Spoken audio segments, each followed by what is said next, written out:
우리 같이 말씀이자 푸른 마르고 꽃은 떨어지나 주의 말씀은 영원합니다. 오늘도 말씀을 나누고 전하는 권서인으로 살아가는 모든 분들을 사랑하고 축복합니다. 오늘 우리가 살펴볼 내용은 1. 베드로후서 맥잡기 2. 부르시고 선택해 주신 것을 굳건하게 하라 3. 소돔과 고모라는 거짓교사 불경건한 자들의 본보기 4. 예수의 재림은 신화가 아니다. 주님이 다시 오실 것은 확실하다. 새하늘과 새 땅을 기다리고 있습니다. 입니다. 먼저 첫 번째 베드로후서 맥잡기입니다.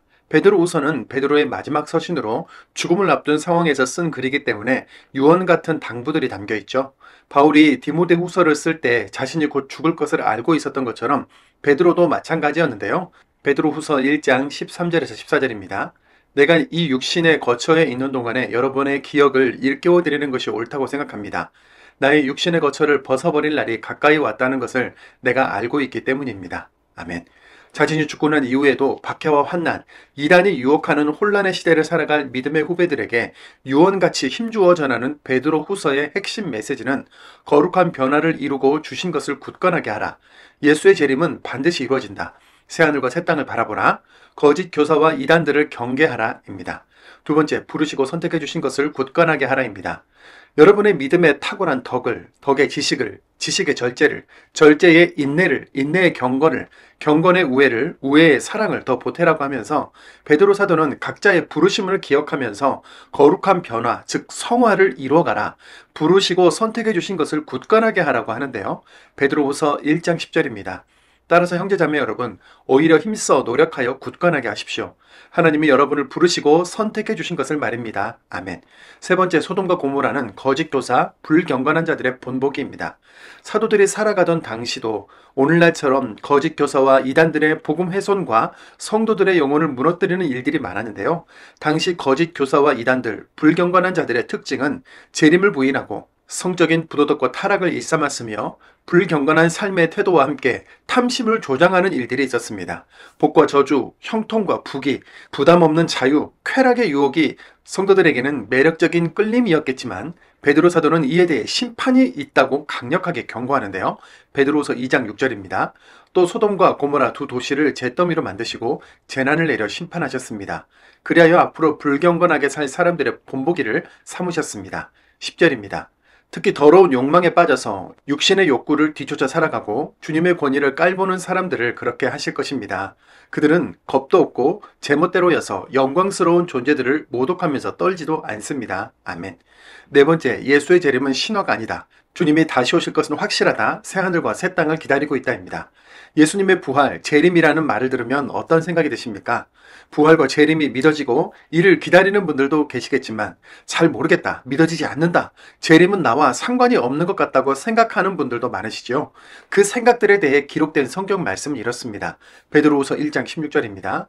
우리가 여러분에게 우리 주 예수 그리스도님의 능력과 다시 오심을 알려드린 것은 영리하게 꾸민 신화들을 따라 한 것이 아닙니다. 그분의 위대하심을 직접 본 사람으로서 그렇게 한 것입니다. 아멘. 베드로는 바울이 죽은 지 1년 정도 뒤에 로마에서 순교했습니다. 사람은 죽음을 앞두면 진실을 말하고 밝히고자 하지요. 그런데 베드로 사도가 순교를 앞둔 상황에서 가장 힘주어 말하는 내용은 재림이 반드시 있다. 신화처럼 꾸민 이야기가 결코 아니다. 직접 보고 경험했다. 진짜다. 믿어라. 입니다. 베드로는 주님의 재림을 변화산 사건과 연결해서 설명하는데요. 주님께서 영광스러운 모습으로 변하셨던 것처럼 영광스럽게 재림하실 그날을 기다리는 거죠. 베드로 사도의 핵심 신앙은 이렇게 십자가, 부활, 재림인 겁니다. 그날이 오면 크고 두려운 여호와의 날에 구약에서 우리가 읽었던 거 기억나시죠? 구약의 선지자들과 예수님을 통해 하신 하나님의 모든 예언은 성취되었고 이제 주님께서 다시 오실 재림의 날만이 남아 있습니다. 재림이 연기되는 이유를 베드로 사도는 이렇게 설명합니다. 베드로후서 3장 9절입니다. 주님은 약속을 이루시는데 늑장 부리지 않으십니다. 몇몇 사람들이 늑장 부리신다고 생각하지만 그렇지 않습니다. 오히려 주님은 여러분을 위해 참고 계시는 것입니다. 아무도 멸망하지 않고 모두가 기회를 얻어 회개하기를 바라시기 때문입니다. 아멘. 남은 시간 동안 우리가 할 일은 도둑처럼 임할 그날을 바라보며 바른 신앙 안에 서고 또 모든 이들에게 복음을 전하면서 새롭게 세워질 사랑과 정의의 하나님 나라를 바라보는 것입니다. 베드로후서 3장 13절 14절입니다. 그러나 우리는 새하늘과 새 땅을 하나님의 약속에 따라 기다리고 있습니다. 거기는 정의가 자리 잡고 사는 곳입니다. 아멘. 사도 요한의 요한계시록이 떠오르는 구절이지요. 바울도 베드로도 요한도 예수님의 부활이 얼마나 사실이었는지, 다시 오실 그날이 얼마나 분명히 일어날 일인지 명확하게 인지했기 때문에 형장의 이슬로 사라지면서도 온 삶과 목숨을 던져 이 사실들을 증언하는 겁니다. 언제가 될지 모르지만 반드시 있을 그날, 구원의 날, 심판의 날을 기억하라. 새하늘과 새 땅을 기다리라는 사도들의 외침이 우리 귀에 직접 들려져서 우리의 나태해진 생각과 신앙생활의 전환이 되어주기를 바라며 오늘도 말씀을 읽겠습니다. 베드로후서 1장입니다.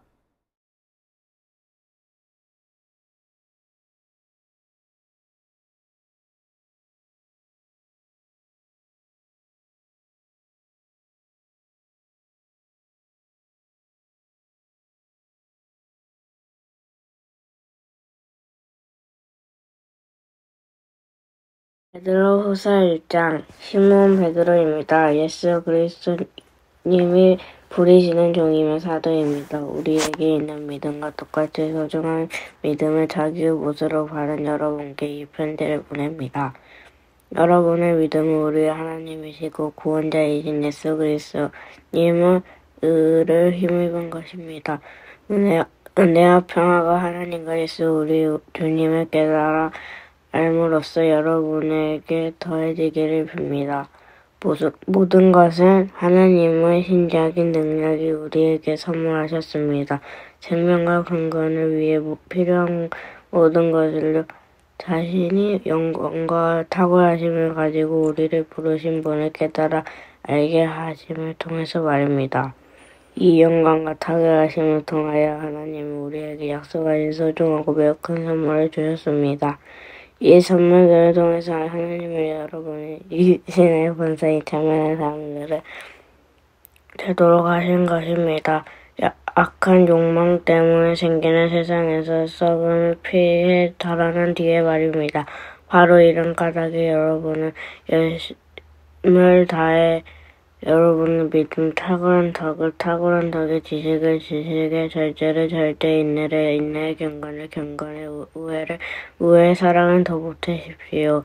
이런 것들이 여러분에게 있을 뿐만 아니라 더 늘어나면 그것이 여러분은 우리 주 예수 그리스도님을 깨달아 아는 일에 비효율적이지 않고 열매가 없지도 않게 해줄 것입니다. 이런 것들이 없는 사람은 눈이 먼 거리나 다름없이 가까이 있는 것만 봅니다. 자기가 예전에 지은 죄를 깨끗하게 씻어주신 이를 잃어버린 것입니다. 따라서 형제자매 여러분, 오히려 힘써 노력하여 굳건하게 하십시오. 하나님이 여러분을 부르시고 선택해 주신 것을 말입니다.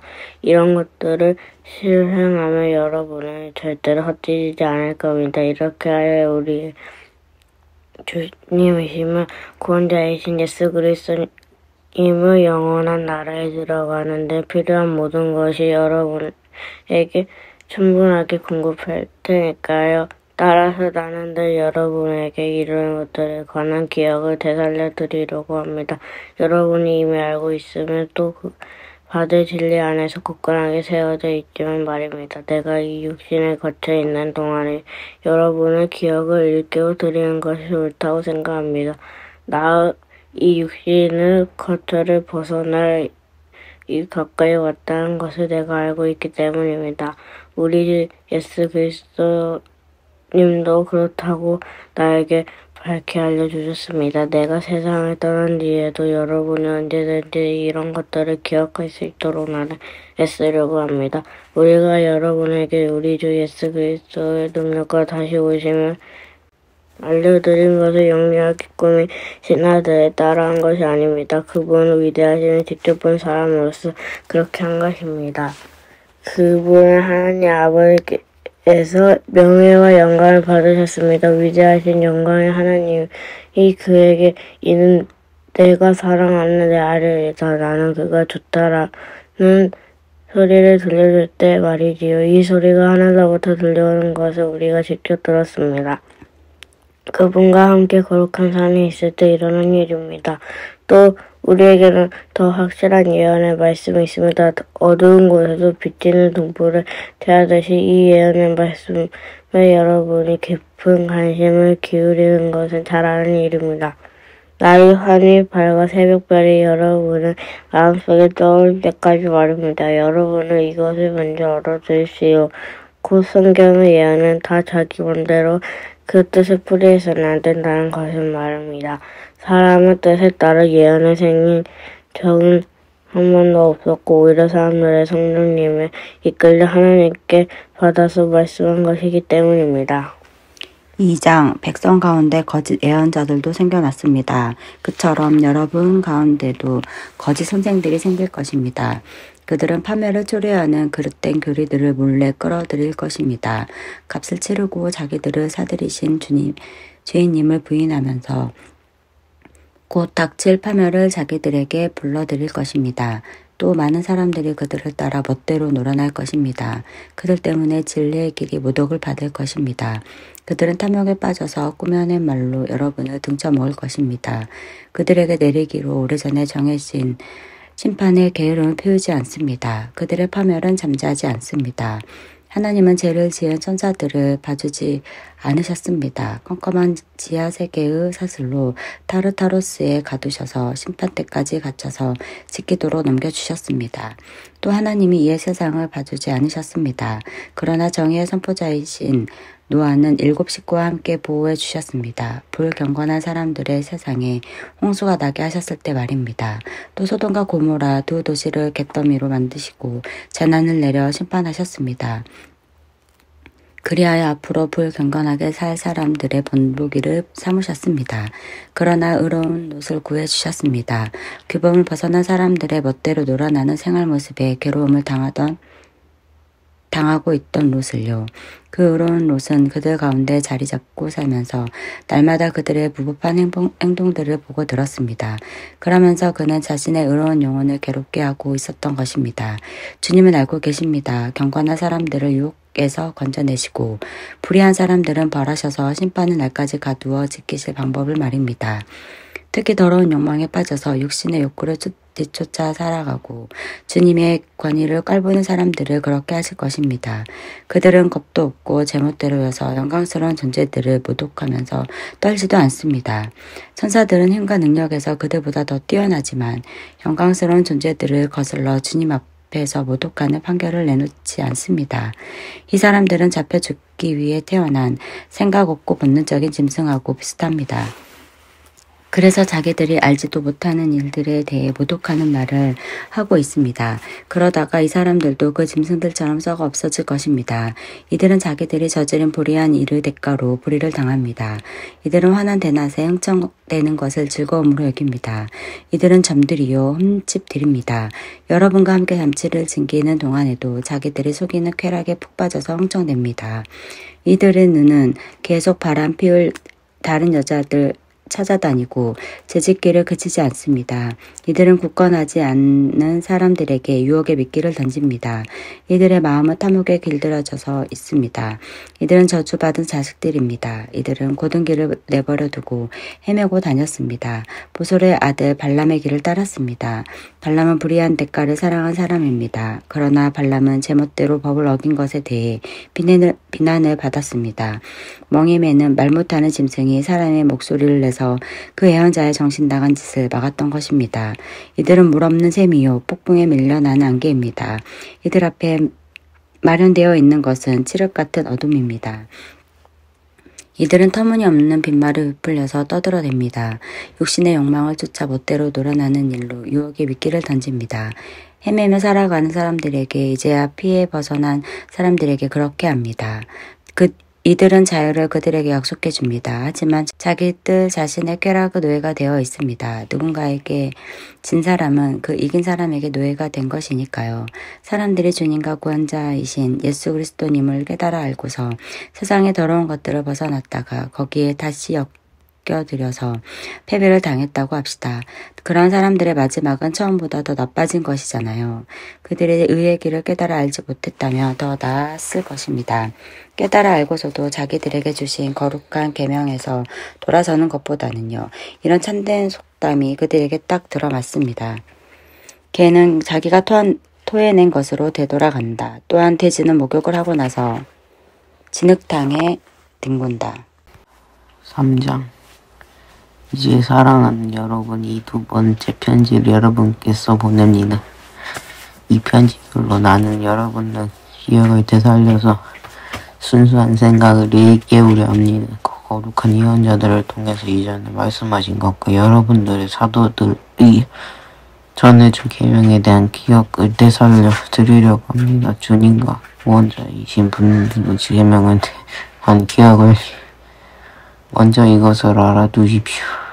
마지막 날들에 마구 빈정거리는 사람들이 나올 것입니다. 자기들 자신의 영역대로 살아가면서 말입니다. 그들은 이렇게 말할 것입니다. 그분이 다시 오신다는 약속은 어디 갔어? 그 사이에 조상들은 잠들어 버렸어. 모든 것이 창조가 시작된 아래로 이대로 남아있어. 그들이 이런 말을 하는 것은 일부러 이것을 못 본 자기 때문입니다. 곧 하나님이 말씀하심으로 하늘이 아주 옛날부터 있었고 또 땅이 물에서 나와서 물과 물 사이에 존재하게 되었다는 것을 말이죠. 하나님의 말씀 때문에 그때 서있던 세상은 물로 홍수가 났을 때 멸망했습니다. 한편 지금 있는 하늘과 땅은 그 똑같은 말씀으로 불에 타버릴 때를 위해 보존되고 있습니다. 불경건한 사람들이 심판을 받아 망할 때까지 유지되고 있는 것입니다. 사랑하는 여러분이 한 가지를 잊지 마시기 바랍니다. 하루가 주님에게는 천년 같고 천년이 하루가 같습니다. 주님은 약속을 이루시는데 늑장 부리지 않습니다. 몇몇 사람들은 늑장 부리신다고 생각하지만 그렇지 않습니다. 오히려 주님은 여러분들을 위해 참고 계시는 것입니다.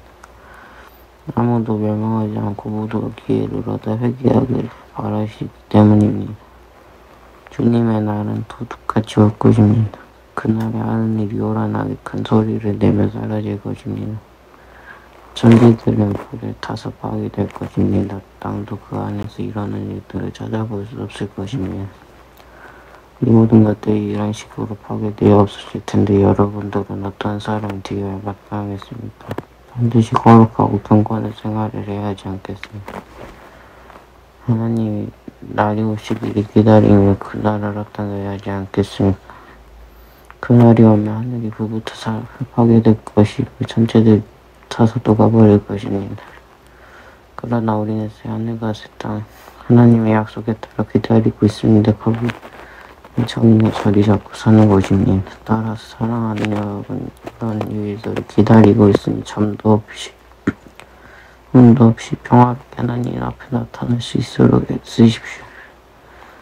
우리 주님 참으심을 구원을 위한 것이라서 여기십시오. 우리가 사랑하는 형제들, 바울도 자기에게 주어진 지혜를 따라 여러분들에게 그렇게 써보는 말입니다. 그가 또 모든 편지에게 이것들을 두고 말할 때 그 편지들에서 그렇게 써보냈지요.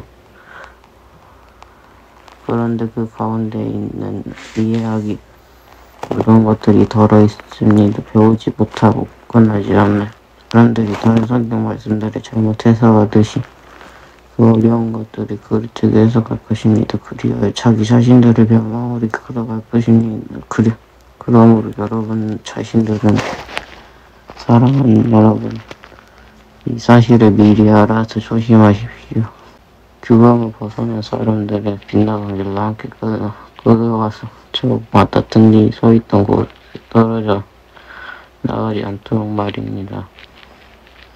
우리의 주님이시며 구원자이신 예수 그리스도 그 은혜와 그분의 아닌 지식에서 자라나십시오. 그분께 영광이 이제 영원한 날까지 있기를 빕니다.